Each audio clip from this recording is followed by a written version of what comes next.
The warning sirens echoed through the crystal halls of the Veltar High Command for the third day in a row. Admiral Keck stood before the massive viewing screen, watching another of their outer colonies disappear into a cloud of metallic death. The Void Swarm had arrived at Talvera just 12 hours ago, and now nothing remained but empty space and drifting debris. "Sir, we're receiving the final transmission from Colony Ship Gamma 7, reported Communications Officer Vel from her station. Her voice trembled as she spoke. "They're requesting immediate evacuation assistance for the civilian population." Kex closed his 4 eyes and felt his scales ripple with frustration. "How many ships do we have in that sector?" "None, sir. The Third Fleet retreated to Delta Station after losing 60% of their vessels. Commander Yex reports his remaining ships are too damaged to mount any rescue operations." The Admiral's claws scraped against the metal railing as he gripped it tighter. In 3 months, the Void Swarm had consumed 17 star systems belonging to the Veltar Confederation. Their automated defense platforms, the pride of Veltar engineering for over 2 centuries, had proven useless against the mechanical locusts. Every strategy their military minds had devised had failed catastrophically. What about the diplomatic solution? Kex asked, though he already knew the answer. Any word from Ambassador Prime Nex? Vel's scales shifted to a darker shade, indicating deep sorrow. "The diplomatic vessel was destroyed 4 days ago, sir. We believe Ambassador Prime Nex and his entire staff were killed when they attempted to establish communication with the swarm." The viewing screen flickered and changed to show the tactical display of their remaining territory. Red markers indicated Void Swarm positions, advancing steadily toward the core worlds of Confederation. Blue markers showed Veltar defensive positions, retreating day by day toward their homeworld. At the current rate of advance, the enemy would reach the capital system within 6 standard weeks.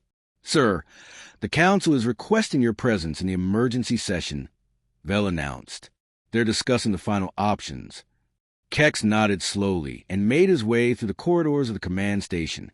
Other officers and staff members moved with quick, nervous steps, their usual calm professionalism replaced by barely controlled panic. The Veltar had enjoyed peace for over 3,000 years, building their civilization on principles of advanced technology, diplomatic excellence, and cultural superiority. They had never imagined facing an enemy that could not be reasoned with, bought off, or simply ignored.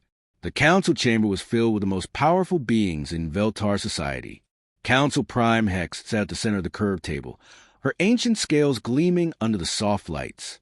Around her, the other 11 council members argued in heated whispers. The chamber's acoustic dampeners kept their words private, but their agitated body language spoke clearly enough.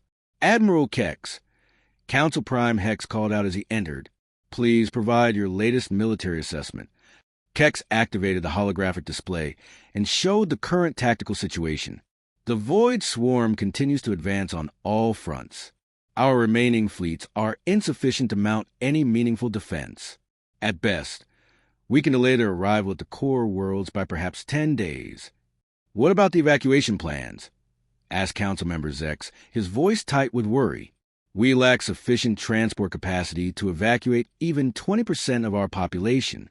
The civilian fleet was never designed for mass exodus operations, and most of our military transports have been destroyed or are needed for fleet operations." The chamber fell silent, except for the soft humming of the environmental systems. These beings had led one of the galaxy's most advanced civilizations, but now they faced a problem that their technology and wisdom could not solve. "There is one option we have not yet considered," Council Prime Hex said slowly.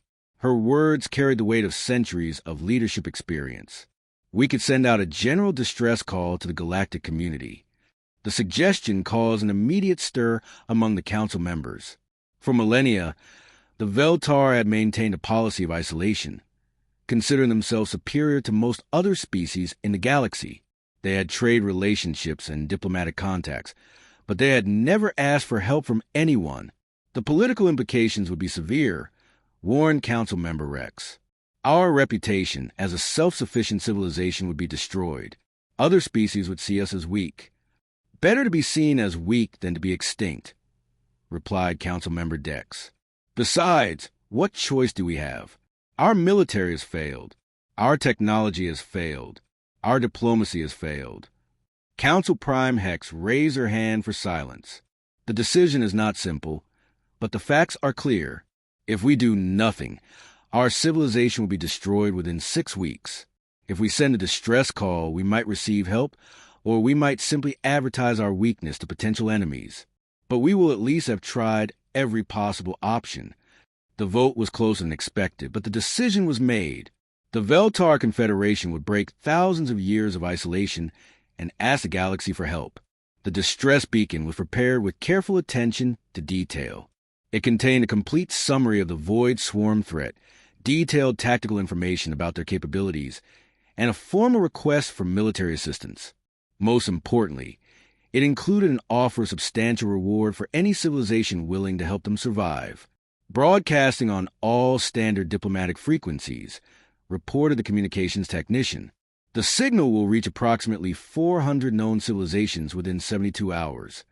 Now they could only wait and hope that someone, somewhere, would care enough about the Veltar to risk their own forces against the Void Swarm. The first responses arrived within hours, and they were not encouraging. The Zephyrian Empire sent formal regrets, explaining that their own borders were threatened and they could not spare any military assets.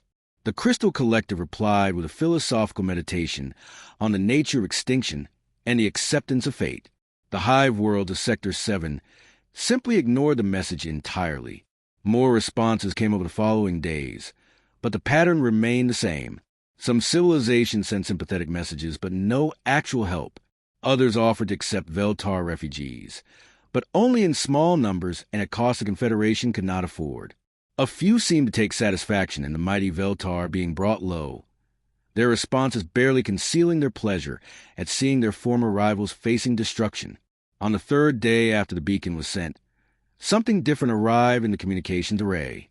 The message was brief and came from a location that did not match any known major civilization. Veltar Confederation, this is Administrator Kane of Earth. Your request for assistance has been received and acknowledged. We are dispatching available assets to your location. Estimated time of arrival, 72. Standard hours. Please prepare full tactical briefings and strategic assessments for our review upon arrival. Earth Command out. The communication staff stared at their displays in confusion. Earth was not in their databases as a major power. In fact, their records showed it as a recently contacted class for civilization, barely capable of interstellar travel and possessing no significant military capabilities. Their entire planet had been cataloged as having a population of primitive mammals who had only recently developed basic spaceflight. This must be some kind of mistake, Council Member Rex declared when he heard the news. These humans are practically Stone Age creatures. What could they possibly do against a Void Swarm? But Council Prime Hex was not so quick to dismiss the offer. Any help is better than no help. If they are willing to try, we should at least hear what they have to say. But, sir, protested Admiral Kex, our intelligence reports indicate that humans have never been involved in any major military conflicts. They have no experience with threats like the Void Swarm. They might simply be naive about the dangers they would face. Perhaps, Hex replied, but they are the only ones who have offered actual help rather than empty sympathy. We will receive them and listen to what they have to offer. The next 72 hours passed slowly as the Void Swarm continued its relentless advance. 2 more colony worlds fell, and the refugee streams grew larger and more desperate. The Veltar military continued its fighting retreat, but everyone knew they were only delaying the inevitable. Then, exactly 72 hours after Administrator Kane's message, 3 ships dropped out of hyperspace at the edge of Veltar territory. They were sleek black vessels, smaller than expected, and showing no obvious weapons or military markings. According to the sensor readings, they were light cruisers at best, barely worthy of being called warships. 3 ships, Admiral Keck said with barely concealed disgust. They sent us 3 small ships to fight an enemy that has destroyed our entire military. But the human ships moved with purpose and precision, requesting immediate clearance to the capital system and an urgent meeting with the High Command. Their communications were professional and brief, giving no details about their capabilities or intentions. Council Prime Hex decided to receive them despite the protests of other council members. If these humans had traveled across the galaxy to help, the least the Veltar could do was listen to their proposal. As the 3 black ships approached the capital system, no one in the Veltar Confederation could have imagined what kind of help Earth had actually sent them. The 3 black ships settled into orbit around the Veltar capital world with a grace that surprised the orbital traffic controllers. Despite their relatively small size, the vessels moved with the confidence of much larger warships, taking positions that provided optimal sensor coverage of the entire system. Admiral Kex watched in the command center as the human ships completed their approach, noting their precise formation and professional communications protocols. They're requesting permission to dock at the primary diplomatic station, reported Communications Officer Vel.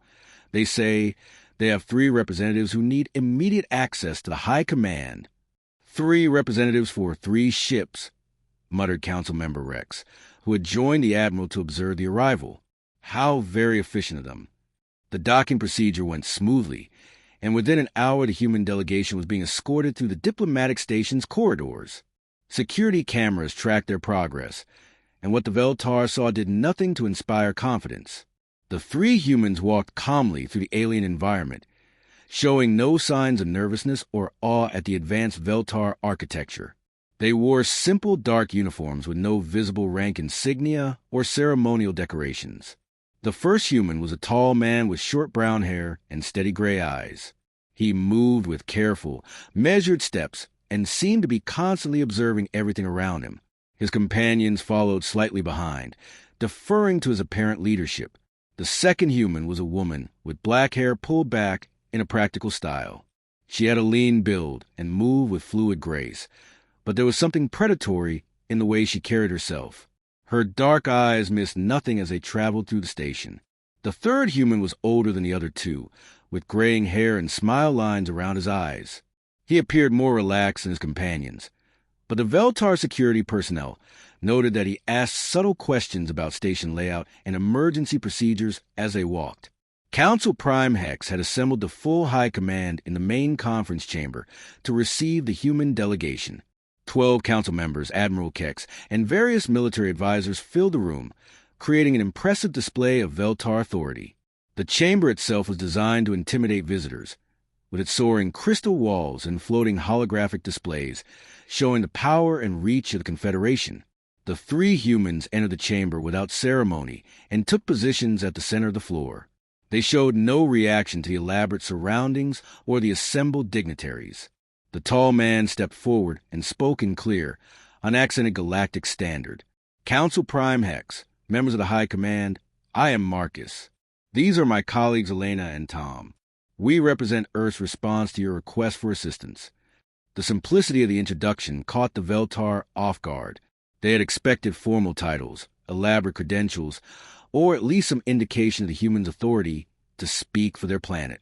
Instead, they got 3 individuals who introduced themselves by first names only. We appreciate Earth's willingness to help, Council Prime Hex replied carefully, but we must admit to some confusion about your capabilities. Our records indicate that humanity is a recently contacted species with limited military experience. Marcus nodded as if he had expected this reaction. Your records are correct. Humanity has had minimal involvement in galactic military affairs. However, we have extensive experience in solving complex problems. The Void Swarm is not simply a complex problem, Admiral Kex interjected, his voice sharp with frustration. It is an existential threat that has destroyed our most advanced military forces. These creatures cannot be reasoned with, cannot be bribed, and cannot be deterred. They exist only to consume and destroy.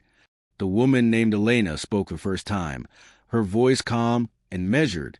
We understand the nature of the threat. We've reviewed your tactical reports and analyzed the enemy's behavioral patterns.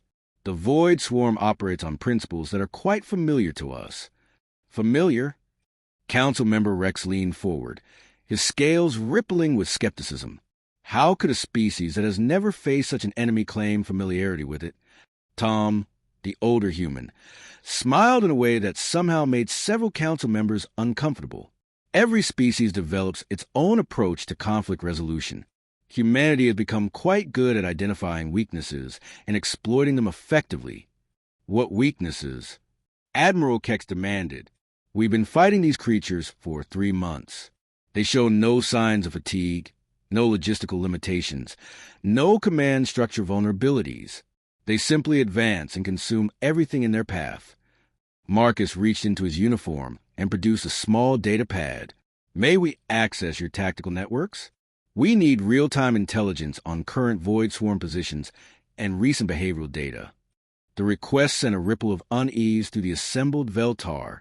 Providing access to military networks to unknown aliens went against every security protocol they had established over centuries of careful diplomacy.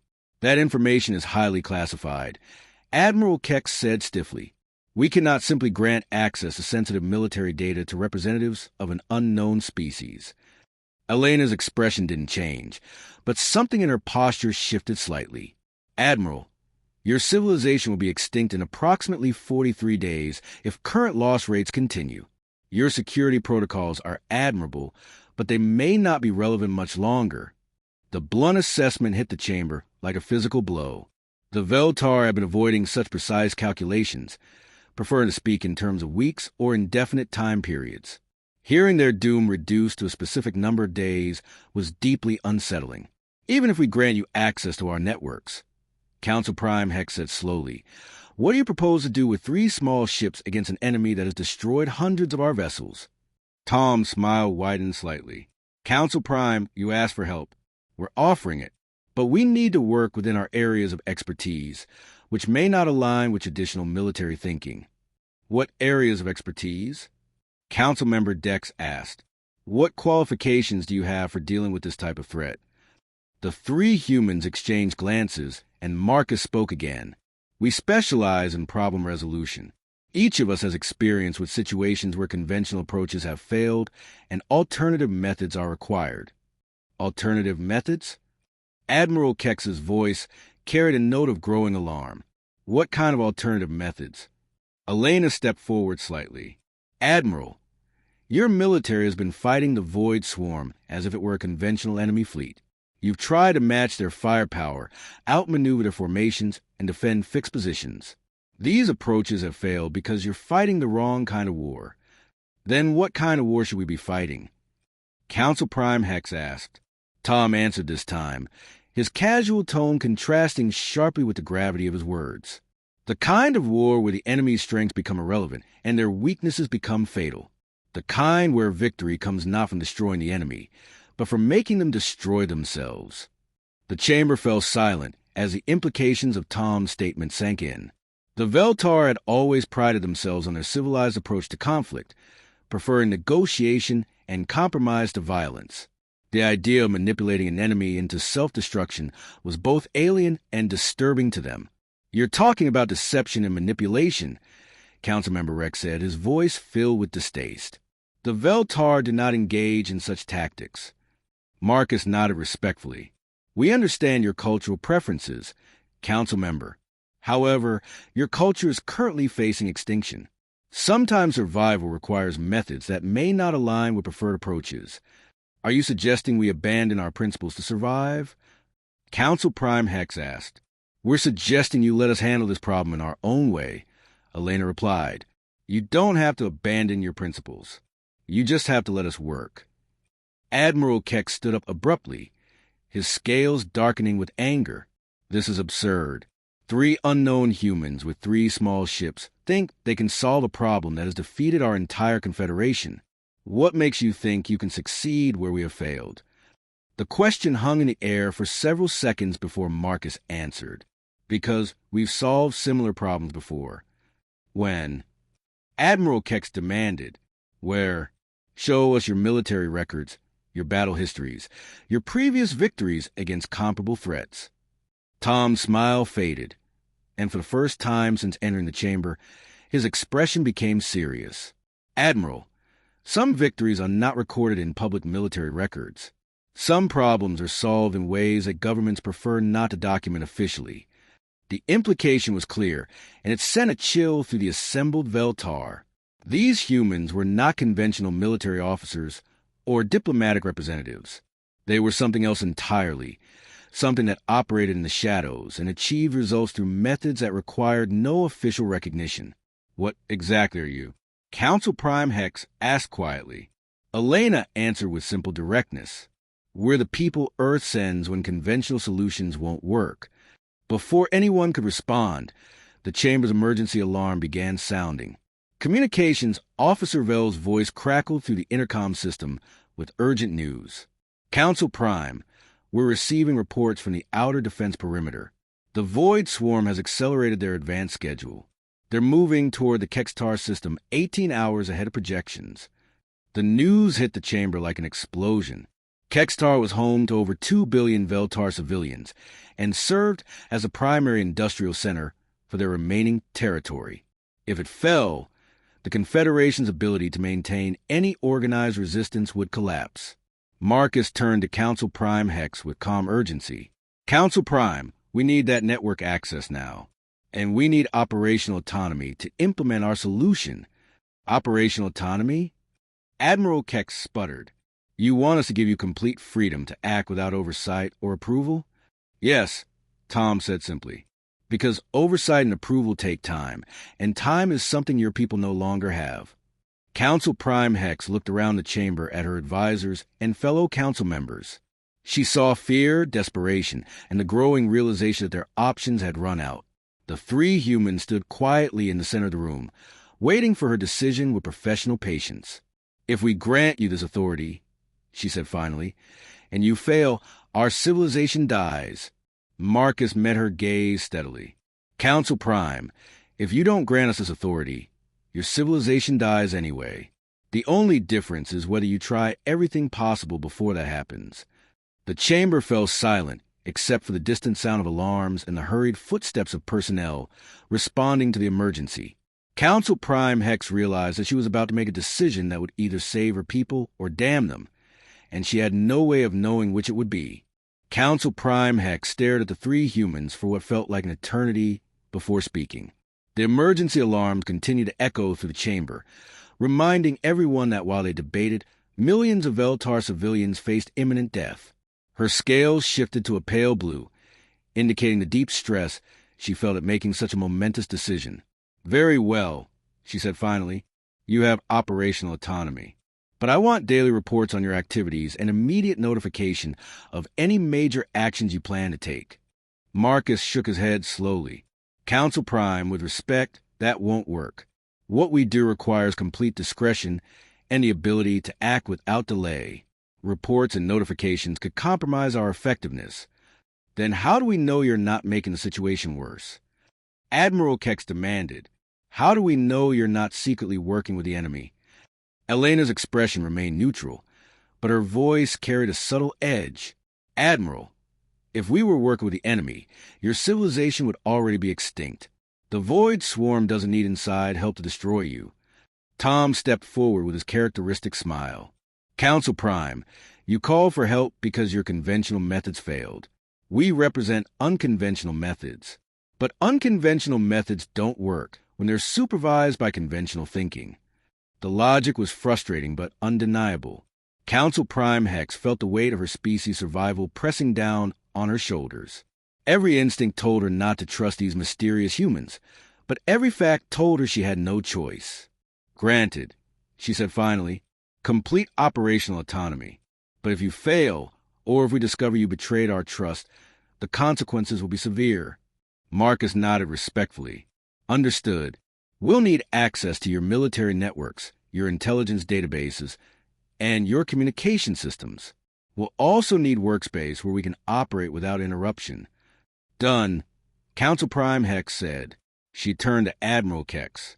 Provide them with everything they request. Admiral Kex's scales darkened with displeasure, but he nodded curtly.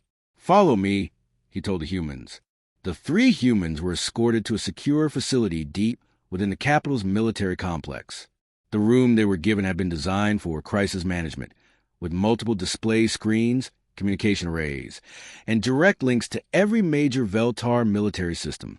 As soon as they were alone, their demeanor changed completely. Marcus moved to the main console and began accessing Veltar databases with startling efficiency. His fingers flew across the alien interface, as if he had been using it for years. Elena took position at the communications array and started running what appeared to be diagnostic programs on the Veltar network infrastructure. Tom settled at a third workstation and began pulling up detailed files on void swarm behavioral patterns. Network security is adequate but not impressive. Elena announced after several minutes. I can establish secure communication channels within an hour. Tactical databases are comprehensive, Marcus added. The Veltar have excellent intelligence on enemy movements and capabilities. The problem is they've been fighting the wrong war entirely. Tom looked up from his analysis of void swarm behavior. Confirmed. These creatures operate on a hive mind principle with distributed command processing. Classic mistake is trying to fight them like individual ships rather than a single organism. The conversation continued in this technical manner for several minutes, with each human reporting their findings to the others. To any Veltar observer, it would have sounded like routine military analysis, but the speed and depth of their assessment suggested capabilities far beyond what any normal advisor should possess. Meanwhile, reports continued to pour in from the front lines. The Void Swarm had indeed accelerated their advance toward the Kextar system. Veltar defensive fleets were falling back in disorder, unable to mount any effective resistance. Civilian evacuation efforts were failing as transport ships came under attack from advanced Void Swarm scout units. Admiral Kex visited the human workspace several times during the first day, tried to understand what they were doing. Each time, he found them absorbed in complex data analysis, running calculations on Void Swarm movement patterns, and establishing communication links to sources he couldn't identify. "What exactly are you analyzing?" he asked during one visit. Marcus looked up from his display screen. "We're mapping the enemy's decision-making process. Every action they take follows predictable patterns based on their programming and objectives." Programming? Admiral Kex frowned. "You think these creatures are artificial?" "Everything is artificial at some level," Elena replied, without looking away from her work. "The question is what kind of artificial intelligence we're dealing with and how it can be influenced." Tom added casually, "The Veltar have been trying to destroy Void Swarm units individually. That's like trying to kill a person by attacking their individual cells.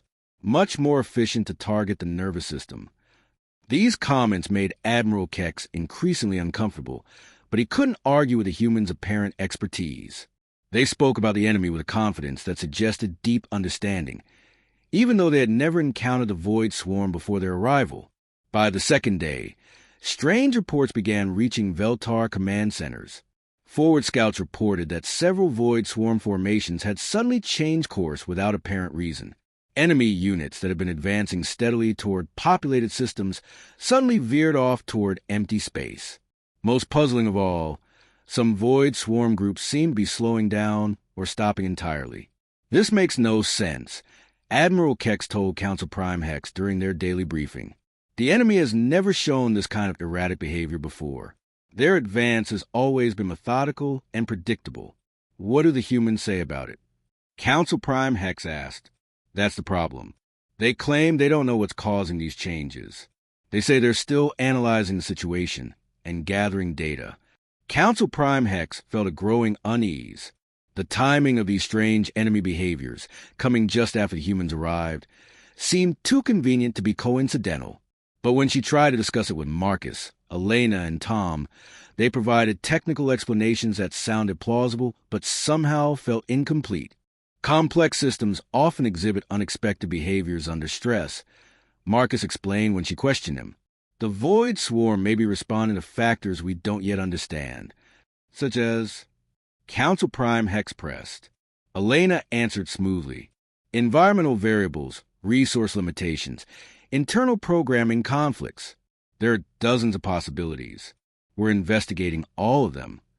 Tom added with his usual smile. The important thing is that the enemy advance has slowed significantly. Your people are safer today than they were yesterday. This was undeniably true. The reports from the front lines showed that Void Swarm pressure had decreased markedly. Several threatened colonies had reported that attacking enemy formations had simply moved away without explanation. For the first time in months, Veltar military commanders were able to establish stable defensive positions. But the explanations provided by the humans didn't satisfy Admiral Kex or several other senior officers. They began conducting discreet investigations, trying to understand what the humans were really doing. What they discovered was both impressive and deeply disturbing. The humans had established communication links that bypassed normal Feltar channels entirely. They were accessing databases and systems that supposedly required high-level authorization. Most concerning of all, they seemed to have detailed knowledge of Veltar military capabilities that should have taken weeks to acquire. They're not just advisors. Admiral Kex told Council Prime Hex during a private meeting. These humans are conducting some kind of covert operation. I think they're manipulating the Void Swarm somehow, but I can't prove it. Manipulating them how? Council Prime Hex asked. The Void Swarm doesn't communicate. They don't negotiate. They exist only to consume and destroy. I don't know, Admiral Kex admitted, but the timing is too convenient. The enemy starts acting strangely immediately after these humans arrive, and they claim it's just coincidence. Council Prime Hex considered this carefully. The evidence was circumstantial, but the pattern was undeniable. Either the humans were incredibly lucky, or they possessed capabilities they hadn't revealed. On the third day, the situation became even more bizarre. Veltar intelligence reported that multiple Void Swarm formations were now moving in directions that made no tactical sense. Some groups were heading away from populated systems entirely. Others seemed to be converging on empty space for no apparent reason. Most shocking of all, there are confirmed reports of Void Swarm units attacking other Void Swarm units. This is impossible, Admiral Kex declared when he received the reports. The Void Swarm has never shown internal conflict. They operate as a unified force. When he confronted the humans with this information, their responses became even more evasive. Marcus claimed they were studying phenomenon, but had no definitive explanations. Elena suggested that the enemy might be experiencing some kind of internal breakdown. Tom simply smiled and said that complex systems sometimes developed unexpected instabilities. But Admiral Kex was no longer convinced by their explanations. He ordered discreet surveillance of the human workspace and discovered something that chilled him to his core. The three humans were not just analyzing Void Swarm behavior. They were predicting it with impossible accuracy. Every major enemy movement was anticipated hours or even days in advance. More disturbing still, the surveillance recordings showed the humans engaging in activities that looked nothing like conventional military analysis. Elena spent hours working with communication systems in ways that suggested she was not just monitoring Void Swarm transmissions, but somehow interfering with them. Marcus developed tactical models that seemed designed not to predict enemy behavior, but to control it. Tom worked on projects that involved detailed psychological profiles of artificial intelligence systems. When Admiral Kex presented this evidence to Council Prime Hex, she realized that they had invited something far more dangerous than simple military advisors into their midst. The humans were not fighting the Void Swarm in any conventional sense. They were subverting it, manipulating it, turning its own systems against itself. Should we confront them? Admiral Kex asked. Council Prime Hex stared at the evidence for a long time before answering. No. Whatever they're doing, it's working. Our people are safer today than they've been in months. The enemy advance has not just slowed, it's begun to collapse. But if they can do this to the Void Swarm, Admiral Kex said quietly, what could they do to us? Council Prime Hex had no answer to that question, and she realized that the Veltar Confederation might have traded one existential threat for another. The difference was that their new threat smiled when it spoke and called itself humanity's gift to the galaxy. The breakthrough came when Intelligence Officer Wex discovered something that should have been impossible. She had been monitoring deep space communications for any sign of Void Swarm coordination signals when her equipment detected transmissions that weren't supposed to exist. The Void Swarm had never used traditional communication method before, operating instead through some kind of instantaneous hive-mind connection that Veltar technology couldn't intercept. But now her sensors were picking up structured data streams flowing between Void Swarm formations. Even more puzzling, some of these transmissions appeared to originate from locations within Veltar space itself. When she tried to trace the source of these signals, her equipment led her to a shocking discovery. The communications were coming from the human workspace. Wex immediately reported her findings to Admiral Kex, who rushed to examine the data himself. What he saw confirmed his worst suspicions about their mysterious allies.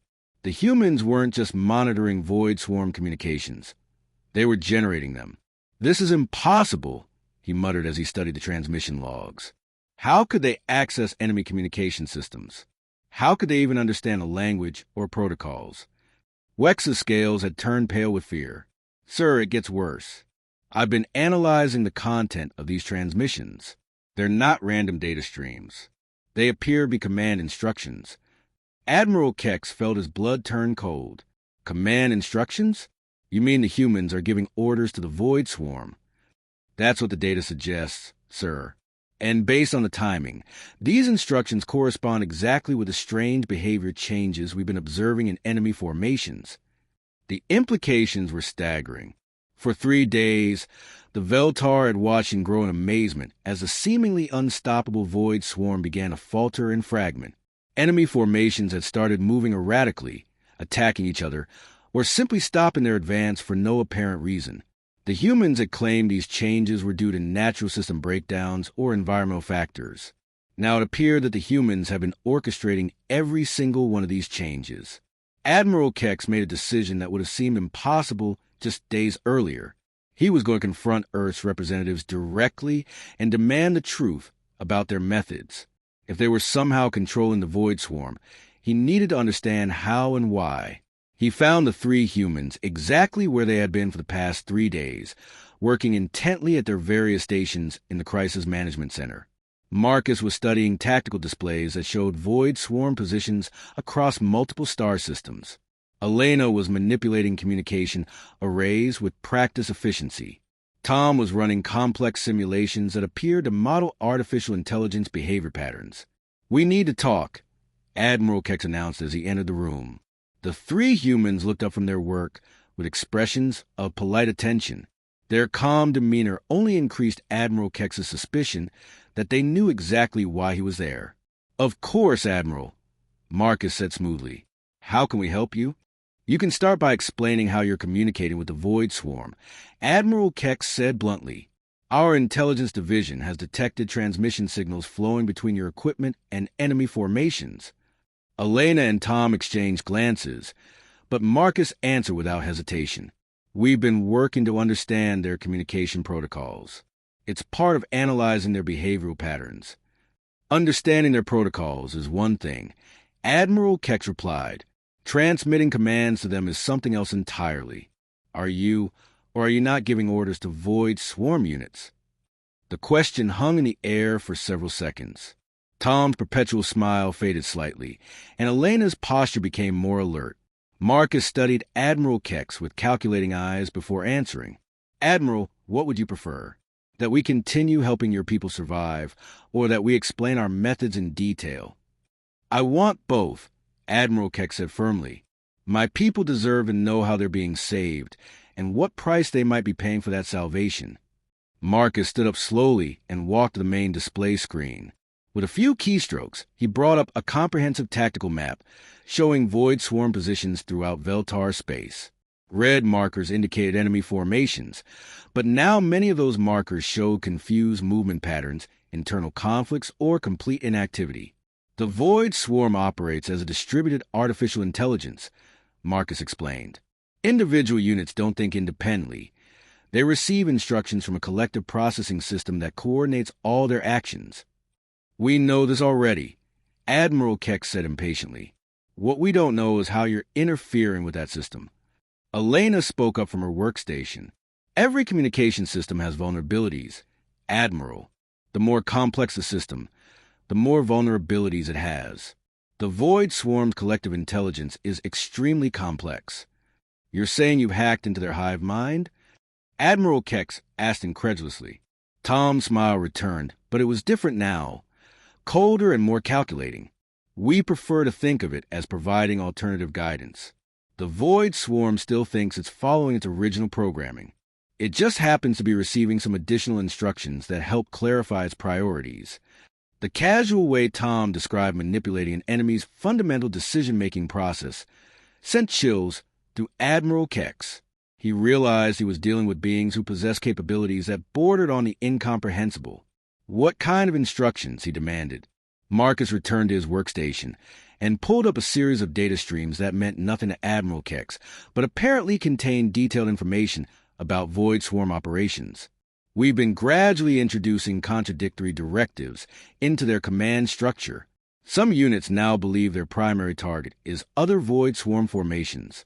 Others have been convinced that certain systems are too well defended to be worth attacking. Still others think they've completed their missions and should return to base." "Return to base?" Admiral Kex repeated. "What base?" "The Void Swarm doesn't have bases." Elena looked up from her communications array with an expression that might have been amusement. "They do now. We've convinced several formations that they need to report the coordinates in empty space for resupply and new orders. They're currently traveling toward those coordinates at maximum speed." The methodical way the humans described subverting an entire enemy force was deeply unsettling. Admiral Kex began to understand that he was witnessing something far beyond conventional warfare, or even advanced technology. These three individuals were systematically dismantling the Void Swarm's collective intelligence from within. "How is this possible?" he asked. "How could you understand their systems well enough to manipulate them so completely?" "Because we've encountered similar systems before," Marcus answered simply. "Artificial intelligence's hive minds, collective consciousness networks. They all operate on predictable principles. Once you understand the principles, you can influence the outcomes." "Where?" Admiral Kex pressed. "When have humans encountered anything like the Void Swarm before?" The three humans exchanged looks again, and Admiral Kex sensed he was approaching information they preferred not to share. Tom answered with careful vagueness. "Humanity has dealt with various types of artificial intelligence threats over the years. Each situation teaches us more about how these systems can be managed." "Managed," Admiral Kex repeated. "Not defeated, not destroyed. Managed." "Destruction is often wasteful," Elena said matter-of-factly. "When possible, it's more efficient to redirect hostile forces toward more productive purposes." The implications of her statement were staggering. Admiral Kex realized that the humans weren't just saving the Veltar from the Void Swarm. They were potentially recruiting the Void Swarm for their own purposes. "What happens to the Void Swarm units after they've been redirected?" he asked. Marcus minimized the tactical display and brought up a different set of data showing projected outcomes for various Void Swarm formations. Some will be convinced to shut down permanently. Others will be reprogrammed to serve useful functions like asteroid mining or deep space exploration. A few might be retained for defensive purposes in case similar threats emerge in the future. "Retained by whom?" Admiral Kex asked, though he suspected he already knew the answer. Tom's smile became genuinely cheerful again. "By whoever is best equipped to manage them responsibly, of course." Admiral Kex felt the full weight of what the Veltar had gotten themselves into. They had called for help against an unstoppable enemy, and Earth had sent them three individuals who possessed the ability to not just defeat that enemy, but to conscript it. The Void Swarm wasn't being destroyed. It was being captured and converted into a tool that could be used by whoever controlled it. "This is what Earth calls helping?" he asked quietly. "This is what Earth calls problem-solving," Marcus replied. "Your people are safe. The threat to your civilization has been neutralized. The enemy forces are being redirected toward productive purposes instead of being wasted through destruction. Everyone benefits. Everyone except the species who might face those same forces in the future. If Earth decides they represent a problem that needs solving," Admiral Kex said. Elena's expression didn't change, but her voice carried a subtle warning. "Admiral, we came here because you asked for help. We're providing that help using methods that work. If you're not comfortable with our approach, you're free to resume fighting the Void Swarm using your own methods." The threat was politely delivered but unmistakable. Admiral Kex understood that he was being given a choice between accepting Earth's version of salvation or watching his civilization die. There was no middle ground, no negotiation, no alternative approach that would satisfy both Veltar principles and Veltar survival needs. "I need to report this to the Council," he said finally. "Of course," Marcus agreed. "But, Admiral, I'd suggest you emphasize the results rather than the methods." Your people are alive today because we're here. That's what matters. As Admiral Kex left the human workspace, he realized that the Veltar Confederation had indeed been saved from extinction, but they had also discovered that the galaxy contained a species capable of subverting and controlling forces that seemed unstoppable to everyone else. The question now was whether humanity represented salvation or simply a different kind of threat altogether. Admiral Keck stood before the assembled council with information that would change everything the Veltar thought they knew about their human saviors. The emergency session had been called at his urgent request, and now 12 of the most powerful beings in the Confederation waited to hear what he had discovered about Earth's mysterious representatives. "Council members," he began, his voice heavy with the weight of what he was about to reveal, "I have learned the truth about how our human allies are defeating the Void Swarm. What I'm about to tell you will be difficult to accept, but it explains everything we've witnessed over the past 4 days." Council Prime Hex leaned forward in her chair. "Proceed, Admiral." "The humans are not fighting the Void Swarm," Admiral Kex announced. "They are controlling it. They have somehow gained access to the enemy's collective intelligence and are reprogramming it from within. Every strange behavior we've observed, the erratic movements, the internal conflicts, the sudden retreats, all of it has been orchestrated by Marcus, Elena, and Tom." The chamber erupted in shocked whispers and agitated body language. Several council members demanded immediate clarification, while others expressed disbelief that such a thing was even possible. "You're saying these 3 humans have taken control of an enemy force that destroyed our entire military?" Council member Rex asked, his scales rippling with skepticism. "That's exactly what I'm saying," Admiral Kex replied. "They've been transmitting command instructions directly to Void Swarm units, convincing them to attack each other, abandon their missions, or travel to empty coordinates in space.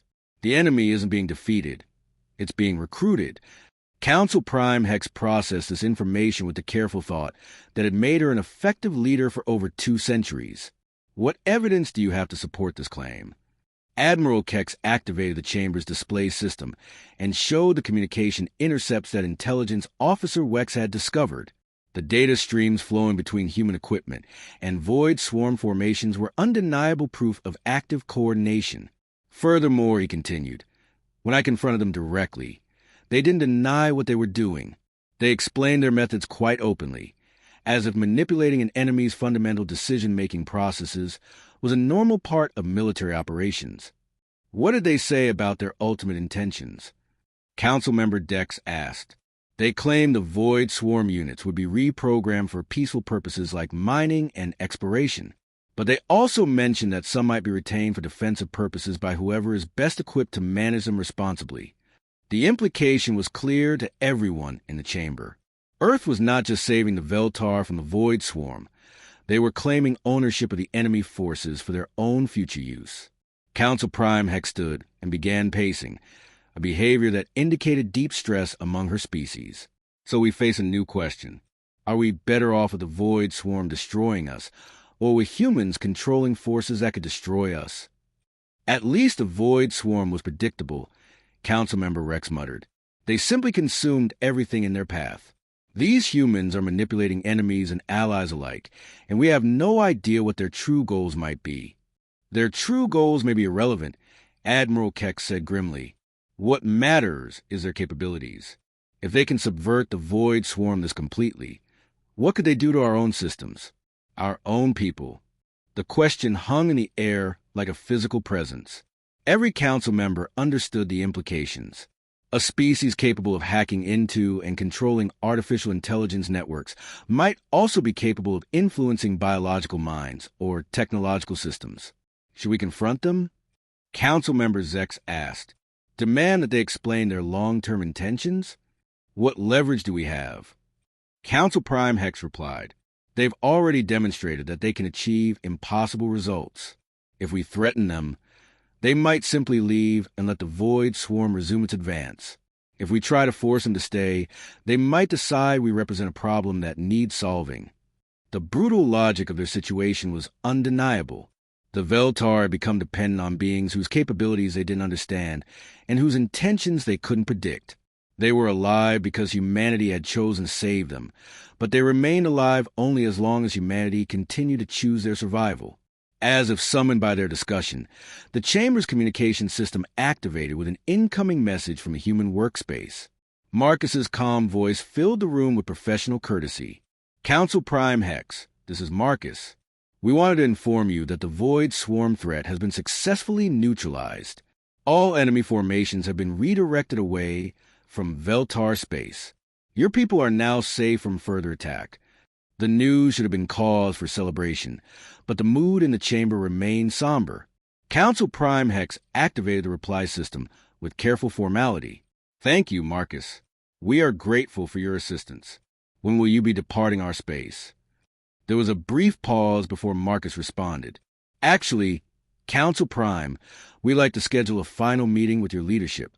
There are some matters we need to discuss before we leave. Admiral Kex and Council Prime Hex exchanged worried glances. The phrasing suggested that Earth's representatives had additional agenda items beyond simply solving the immediate crisis. Very well, Council Prime Hex replied. We'll meet you in the main conference chamber within the hour. After the communication ended, the chamber fell silent except for the soft humming of environmental systems. Each council member contemplated what this final meeting might bring and what additional surprises their human saviors might reveal. An hour later, Marcus, Elena, and Tom entered the conference chamber with the same calm professionalism they had displayed from the beginning. They took positions at the center of the floor and waited for Council Prime Hex to speak. We understand that the Void Swarm threat has been eliminated, she began carefully. We are grateful for your help and curious about your departure plans. Marcus nodded respectfully. The immediate threat has indeed been resolved. All Void Swarm units have been successfully reprogrammed or redirected. Your civilization is secure. Reprogrammed for what purpose? Admiral Kex asked bluntly. Elena answered with her characteristic directness. Various useful functions. Deep space exploration, asteroid mining, defensive patrol duties. The former enemy assets will serve constructive purposes rather than being wasted through destruction. Under whose authority? Council Prime Hex pressed. Tom's smile returned as he provided the answer everyone expected but hoped not to hear. Under Earth's management, of course. We have the most experience in handling artificial intelligence systems of this type. So Earth now controls military forces that were powerful enough to threaten our entire civilization, Admiral Kex observed. Earth controls former military forces that are now serving peaceful purposes, Marcus corrected gently. But yes, we understand your concern about the implications. Council Prime Hex decided to address the underlying issue directly. What assurance do we have that Earth won't use these forces against other civilizations in the future? The three humans exchanged glances before Marcus answered. Council Prime, Earth only intervenes in situations where we're specifically asked for help. We responded to your distress call because you requested assistance. We have no interest in unprovoked aggression against peaceful civilizations.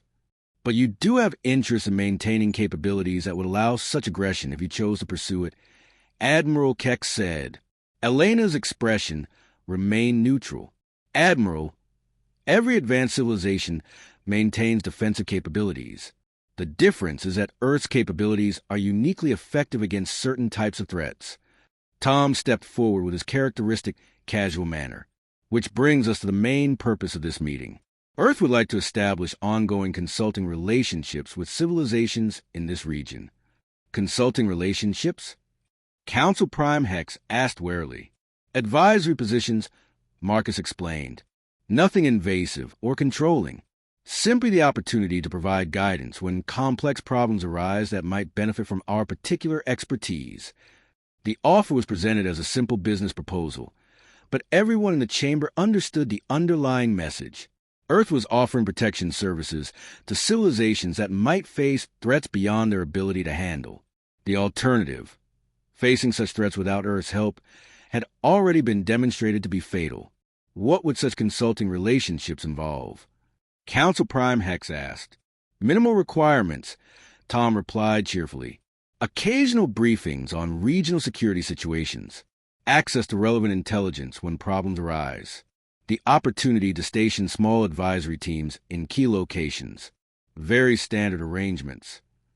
Admiral Kex realized they were being offered a choice between accepting Earth's permanent presence in their affairs or potentially facing future crises without the benefit of human problem-solving capabilities. And if we decline this generous offer, he asked.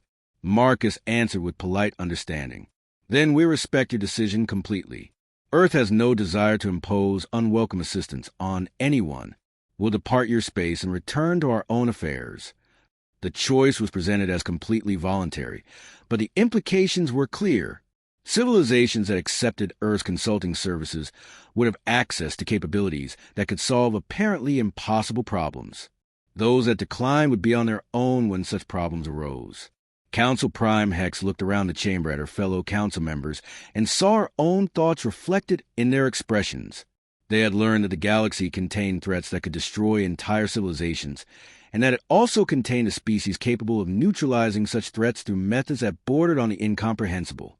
We'll need time to consider your proposal, she said finally. Of course, Marcus replied. Take all the time you need. We'll remain available until you've reached a decision. As the three humans left the chamber, Council Prime Hex realized that the Veltar Confederation faced a new kind of future. They had survived an existential threat, but they had also discovered that survival in the galaxy might depend on maintaining relationships with beings whose capabilities exceeded their understanding. The Void Swarm was gone, but Earth remained, and somehow that felt like both salvation and a new kind of vulnerability rolled into one inescapable package.